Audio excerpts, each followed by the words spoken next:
Bonjour Monsieur So, Bonjour. merci de répondre à notre invitation. Vous êtes ici en direct sur compital.com. Oui. Et voilà, nous sommes en prélude de la Journée internationale des handicapés. Et vous, votre cas, ça intéresse tout le monde. Vous êtes aujourd'hui étudiant en licence 4 communication à l'Institut supérieur de l'information et de la communication. Parlez-nous un peu de vous. Est-ce que vous êtes né comme ça ou bien c'est une maladie qui vous a rattrapé? Voilà, je suis pas né comme ça, c'est une maladie qui m'a attrapé tout dernièrement lorsque je faisais la neuvième année. Et voilà, vous dites que c'est une maladie qui vous a rattrapé Oui. pratiquement quand vous faisiez la neuvième année. Ça, c'était en quelle année? Hum, Lorsque je faisais la neuvième année, est-ce que c'est 2008, je pense. En 2008. Vous avez été atteint par cette maladie. Oui. Pourquoi vous avez décidé de revenir à l'école pour continuer vos études? Parce qu'aujourd'hui, voilà, par la grâce de Dieu, vous êtes à l'université et le surcroît, vous faites la licence 4, communication. Premièrement, d'abord, avec ce qui s'est passé, avec les diagnostics, nous sommes venus à Conakry ici et puis d'après les médecins, ils m'ont dit comme ma situation ne peut pas être soignée ici. Et puis nous sommes sillonnés dans les ONG, avec le gouvernement, mais rien n'est fait et voilà. Et puis mes parents étaient désespérés, mais je me suis dit en restant à la maison et avec ce que j'ai étudié jusqu'à 9e année, abandonner, ce n'était pas une bonne chose pour moi. De continuer peut-être avec les études, je pourrais gagner des opportunités ou bien même si j'arrive à gagner pour moi-même, je vais aller me soigner à l'extérieur du pays.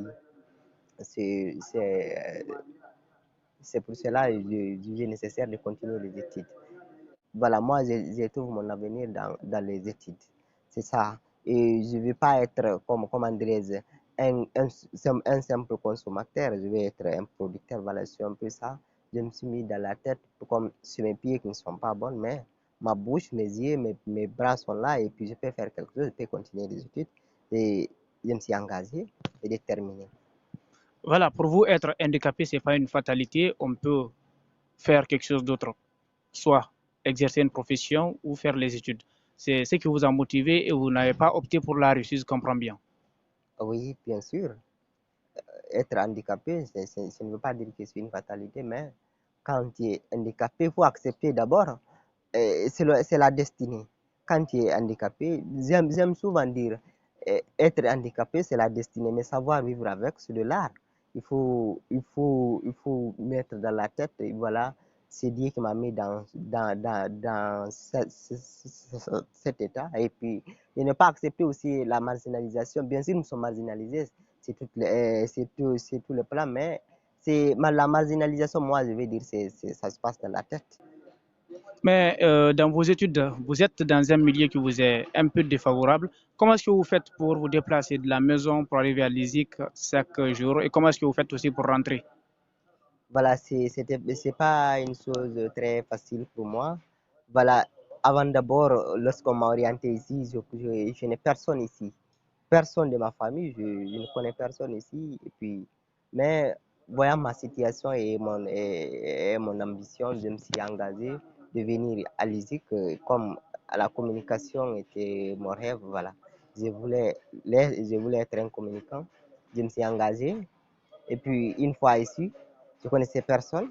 Et avant, j'ai quitté à la T6 pour venir ici, mais le parcours, et puis avec mon frère, c'était pas facile pour moi. Chaque jour sur la moto, j'avais peur des circulations et des embouteillages.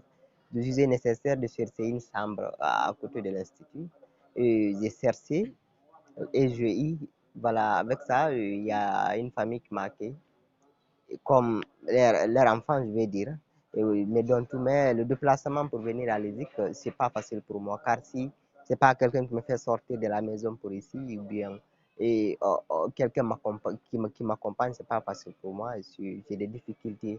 Et aussi, quand je viens aussi à l'école ici, voilà, surtout actuellement, nous sommes à l'étage. Pour monter, c'est pas facile. Comment est-ce que vous faites pour monter à l'étage? C'est mes amis qui me prennent pour monter, et pour monter étudier. Après, on me fait descendre. Attendez, Monsieur Sou, Avec ça, vous vous sentez pas mal quand on vous prend dans les bras et Ah vous oui, faire je me monter, sens vous faire mal et descendre? puis je peur aussi. Voilà, si j'arrive à glisser, on arrive à se glisser, je vais me faire du mal. Non, Ah, c'est pas dans ce sens que je parle, c'est pour vous être pris dans les bras, monter à non, l'étage et descendre. je me sens pas, voilà, je me sens, comment dire, vexé, voilà, je me sens pas à l'aise du tout avec, chaque fois quelqu'un me prend, chaque fois quelqu'un me prend et puis m'aider. Voilà, je le trouve un peu gauche chez moi. Mais voilà, comme je parle le soir, et je suis obligé de l'accepter. Quelle relation entretenez-vous avec vos camarades de classe et en particulier et le personnel de l'ISIC ou les autres étudiants de l'ISIC? Ah, voilà, avec mes camarades de classe, nous sommes très d'accord. Et puis, à ce que je sache, je n'ai jamais commissionné quelqu'un pour faire ça pour moi, il a refusé. Avec les professeurs aussi, tout le monde même, et puis, m'encourage. Il m'encourage. Il veut pas que je me dis, voilà, comme je suis handicapé, je ne vais pas faire ça au but. Même moi-même, et puis on me dit, faut travailler, hein. Mais je me rappelle, il y a un moment là avec comment dirais-je, monsieur Amara, radio, à la radio, ce jour-là, on devrait présenter, comment dirais-je, on devrait être au studio, mais il a commencé par moi, il dit, vous devez d'abord commencer par toi. Après, pour te dire, je vais épargner personne. Voilà. Et puis, je me suis retrouvé au studio. J'avais peur, je n'ai jamais été au studio. J'avais peur, j'ai même tremblé là-bas. Il m'a fait reprendre mon enregistrement plus de 20 fois. Voilà, c'est un peu ça. Et puis, dans mes évaluations aussi, je ne veux pas dire on ne me tolère pas, on me dit ce qui était à travail, c'est ça que tu vas avoir. Et puis, je suis fier de ça aussi. Le fait on me traite de ça. Et puis, on me dit ça comme il est handicapé, il faut le favoriser. Non, c'est pas ça. Dans votre parcours universitaire, Oui. quelles sont les difficultés auxquelles vous faites face? Voilà, il y a beaucoup de difficultés que je ne peux même pas finir d'en citer. Mais ici, je me retrouve d'abord dans une situation de suicide, je ne suis pas avec ma famille. Et puis, c'est le plan économique, voilà. Il y a personne qui m'aide, c'est moi-même qui me bats pour avoir ça. Et c'est moi qui paie mon loyer. C'est moi-même qui paie mon loyer. Les parents n'ont pas de moyens, j'ai perdu ma maman. C'est mon père qui est là et puis nous sommes nombreux, je ne suis pas le seul. Et puis, c'est un peu ça. Comment est-ce que vous faites maintenant pour avoir de l'argent pour payer votre loyer, avoir vos autres besoins? Voilà, d'après un moment, dès que je suis rentré au village, j'avais de moutons là, je le revendais et je me suis lancé, voilà, aux cosmétiques. D'abord, quand je prends avec les gens, je le revends à l'université ou bien aux amis des quartiers. C'est avec ça que je gagne ma vie. Quel appel lancez-vous aux autres handicapés qui sont dans la rue, peut-être qui sont encore des jeunes ou bien des enfants qui peuvent aller à l'école, apprendre des professions qui n'ont pas sollicité prendre cette route et ils ont décidé d'opter pour la route de mendier dans l'air. Qu'est-ce que vous leur dites? Et ce que je vais leur dire aujourd'hui, la rue n'est pas une solution pour nous. Quand tu es handicapé, d'abord, il faut accepter, l'assumer. Et toutes ces choses se passent dans la tête, hein, je vais dire. Mais quand tu prends le courage et la détermination, quand tu te détermines de faire quelque chose, tu peux le faire.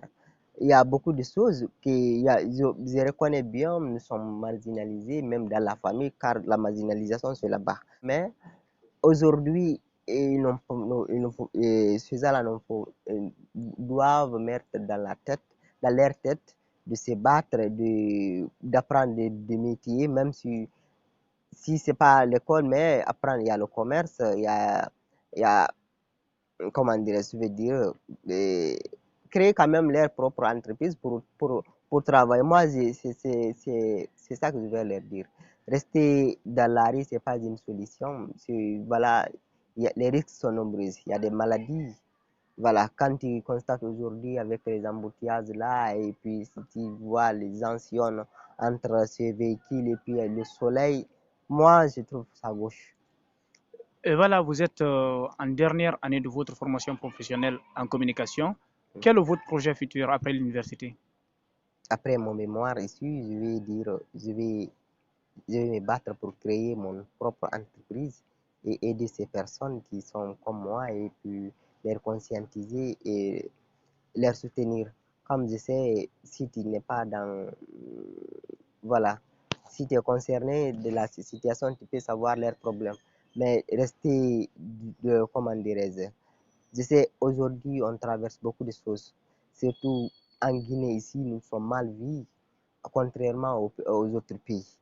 Ici, le problème est que nous sommes chaque fois, et puis quand on a des problèmes, on dit le gouvernement, on voit, et puis il y a des ONG, mais voilà, c'est insuffisant. Ces gens-là aussi, peut-être, veut dire, il aide ces gens, mais c'est, voilà, comme vous savez, on ne peut pas tout dire. C'est un peu ça. Nous sommes vers la fin de notre entretien. Quel appel lancez-vous aux personnes qui sont en train de nous suivre en ce moment sur Compital? Ce que je vais dire à ces personnes comment dirais-je, de veiller, comment dirais-je, de nous accepter comme nous sommes, comme nous sommes, comme vous voyez aujourd'hui, nous sommes d'abord marginalisés sur tous les plans, je vais dire. Quand tu es handicapé, voilà, c'est pas facile d'avoir une femme ou comment dirais-je, un mari, c'est pas facile pour toi. Pour l'avoir, ça, c'est sauf si Dieu te sauve dans ça. Et nous accepter comme nous sommes, nous aussi, nous sommes, on n'a pas choisi notre destinée, c'est Dieu, mais il faut nous accepter comme nous sommes et puis nous aider, savoir, et puis on vit avec eux. Merci, Monsieur Sow, d'avoir accepté notre invitation sur compital.com. On espère vous revoir à très bientôt. Merci. Passez une très bonne journée et surtout santé, prospérité et beaucoup de réussite dans vos projets. Merci.